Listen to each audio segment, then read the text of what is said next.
update ng bayan, maasahan anumang panahon. Magandang oras po sa ating lahat. Narito na ang latest update sa lagay ng ating panahon at sa susunod na 24 oras.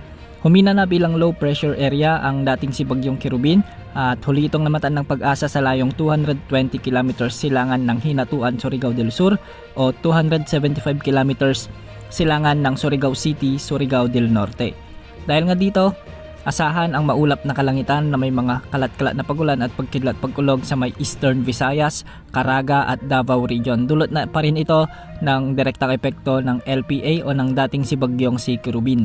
Kaya hindi inaalis ang posibilidad ng mga biglang pagbaha at pagguho ng lupa, lalo na kung may mga katamtaman at minsan ay malalakas na pagbuhos ng ulan, at hindi rin inaalis ang posibilidad ng mga matitinding pag-ulan. Samantala, dahil naman sa trough o extension ng low pressure area na ito, ay magiging maulap ang mga kalangitan na may mga kalat-kalat na pagulan at pagkidlat-pagkulog sa nalalabing bahagi ng Visayas at Mindanao.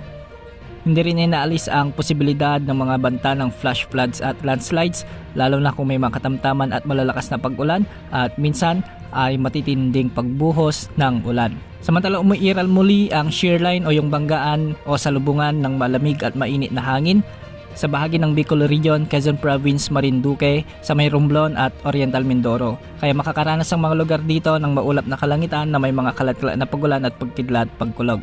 Dahil nga dito, hindi rin inaalis ang posibilidad ng mga flash floods at landslides, lalo na kung may mga katamtaman at malalakas ring buhos ng ulan. Sa bahagi naman ng Cagayan Valley, Cordillera Administrative Region at Aurora ay northeast monsoon o amihan naman ang magdudulot ng maulap na kalangitan na may mga kasamang mahihinang pagulan. Sa Metro Manila at nalalabing bahagi ng Luzon ay magiging bagyang maulap hanggang sa maulap ang mga kalangitan na may mga kasamang kalat-kalat na mahihinang pagulan. Ito ay dulot pa rin ng umiiral na northeast monsoon o amihan.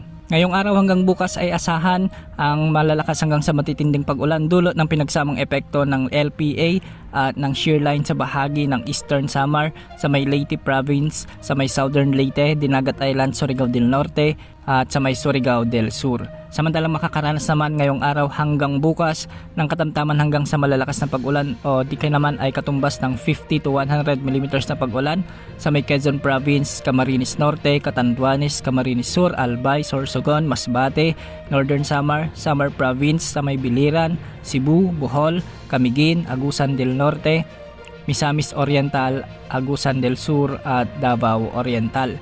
Ang mga lugar dito ay pinag-iingat natin sa banta ng mga biglang pagbaha at pagguho ng lupa, lalo na yung mga ilang araw ng inuulan dulot ng iba't ibang weather systems na nakakaapekto rito.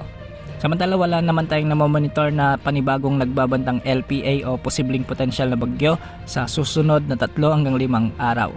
Yan muna ang update sa lagay ng panahon. Ito po ang weather update ng bayan, maasahan anumang panahon.